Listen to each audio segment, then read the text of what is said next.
In this video, I'll show you how we use the scientific method to create a $1 million ad, which is actually pretty simple and is based on something that we didn't think about after months of creating campaigns and thinking about different things and working on the value propositions in different ways and doing everything that can be done. We couldn't really make a better ad than this one. And then just by using the scientific method, we got to something that led us to the way in which we create all our future ads for a particular campaign. So let's jump to it and I'll show you. First of all, let's start with the scientific method itself. So we start with an observation. We see something interesting. We see something that works, something that doesn't work, something that we don't know why it works, something that we don't know how it works, why, and so on. So once we make that interesting observation, we start to question ourselves, why did this happen? Why does it work this way? And why is it so successful? You can use that for competitors, you can use that for copy. We are going to use the scientific method pretty much across the board for pretty much everything, but in this case I'll just show you how we used it to make $1 million ad. And so first of all, we start with an observation. In this case, the observation was that showing the way in which the product is used and showing the result is very, very successful. And so then we question, why is it so successful? We did some research, we asked some people around, and we understood that in this specific area, customers are very visual and very much focusing on their eyes and seeing the result that they can achieve with a certain product. So then our hypothesis was, what if we could use that to show the result of our product and show them how they can go through the process with it and what results they are going to achieve. Of course, then we tried it against our existing ads and against our existing copy, and then we let them play together. Half of the ads for the same audience were going to our existing ad, which we called the control, and then we added this new experiment ad and tested its performance. It proved to be many times more successful. So obviously, once we looked at the data, we drew the conclusion that this hypothesis works. We kept everything the same. We just changed the video that we used, and then obviously we reported the result to our clients so that they can make a lot more videos like that. And so from then we moved on and changed our approach. So let me show you the ad.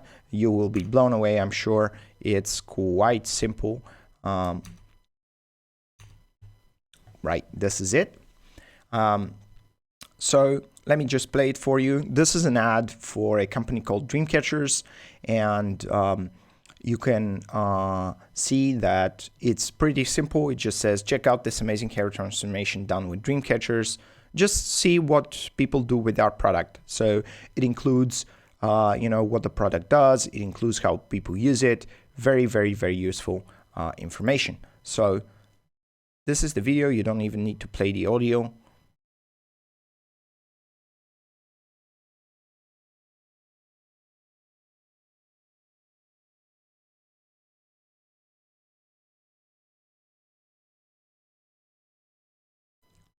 They go through the process, they install the product, which is in this case hair extensions.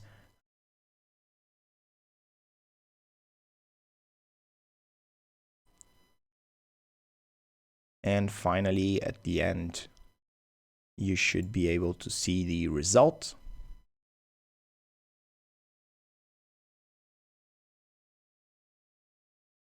And there it is.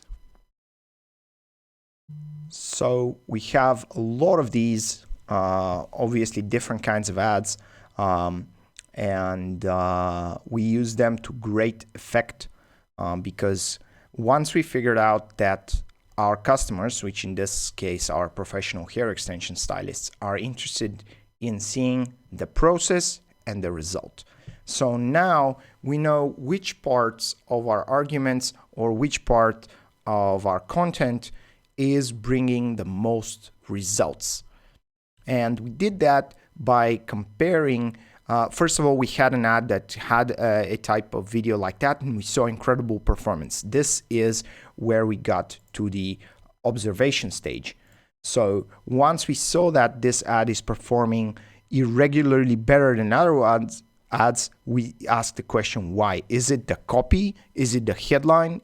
What is it? It was the video in this case, just showing the process and showing the results. And that's why this ad on the top, it had very little text. There's no need for the text at all, because after we did the research and did the hypothesis and tested it out, we knew that it's the video that actually sells the product. And so once we knew that, they see the process, they see that this is something really cool that they can do, and they want to achieve the result. The fact that by using hair extensions you can make $20,000 more per year was not as convincing as this video, right? So usually when stylists that add hair extensions to their service, in this case, make on average about $21,000 to $23,000 more per year. That's a lot. And if you ask me, that would be the most convincing argument. And this is what we were working on and trying on for a long, long time until we figured this one. It turns out that by using the scientific method and testing the two against each other, we saw great results with just showing the process and the product.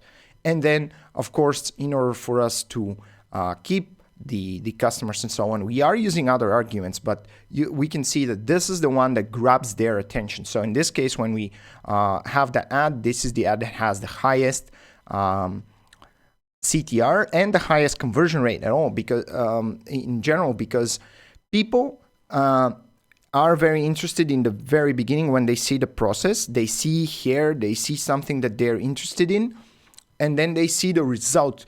And so by seeing the result, we also entice desire from the very ad. And now they come to the landing page interested and wanting.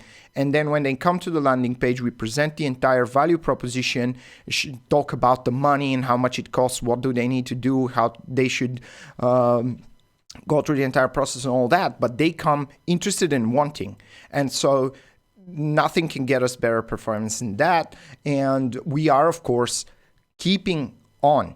So you should never stop that circle. You should always test different ideas. Even if they don't perform better than what you have, you should definitely spend money and time to try different things and innovate, because once you innovate and you observe something that's really interesting, you can question it to understand it, research it to develop your hypothesis, test it, and if it works better, you can let others from your people know and guide your company to a much more successful future. So I hope you are going to use the scientific method not only in ads, but in all of your copies. You can use that for emails, for Facebook ads, for landing pages, for everything. And you should really use the scientific method for anything in life, if you ask me, but I'm a bit weird about that.